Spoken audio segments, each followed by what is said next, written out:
Well, are these new regulations meant to target domestic consumers or really benefit everyone, not just in China, but around the world? There's bound to be a ripple effect, right?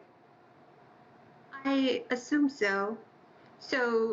One of the critical issues, one of the critical regulations in this new law is to ban all flavors of e-cigarettes except the tobacco flavor, which um, we all know the research already shows that flavored e-cigarettes are very popular among young adults and adolescents. So it will actually help protect the health of the young Chinese.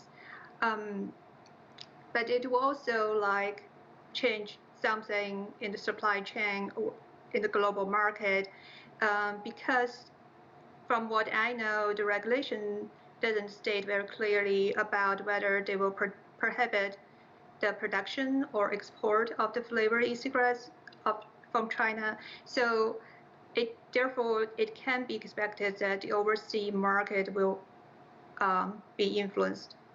Well, just on top of that, describe the growth of the vaping industry, because we're not only talking about sales. We saw in our story, it mentioned jobs and number of people it employs. What will these regulations mean for the growth of this industry? I assume overall the industry will face many challenges. And what we have observed is that just following the day the new regulation released, the stock market has already responded.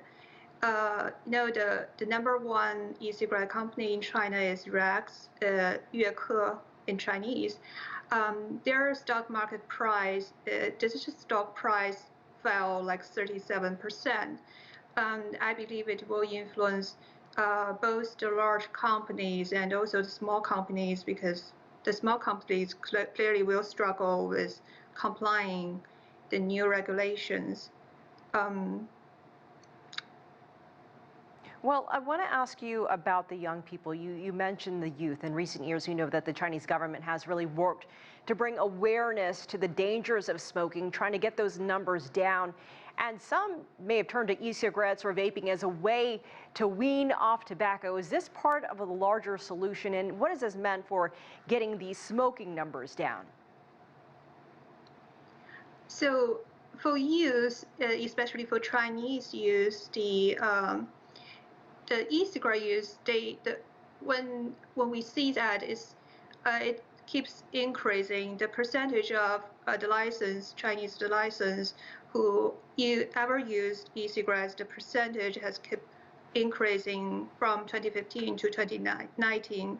And the smoking rate, I mean, the traditional cigarettes actually has been decreased. There will be, I'm not sure whether there's no studies in this area like saying, okay, after banning the e-cigarettes flavors, whether these e-cigarette users will switch to tobacco, other tobacco products like cigarettes, or in other ways. So the trajectory of this transition is not very clear now. Of course, there will be a very interesting research topic, and also something it's really valuable for Chinese government to collect the data and to show what it will look like.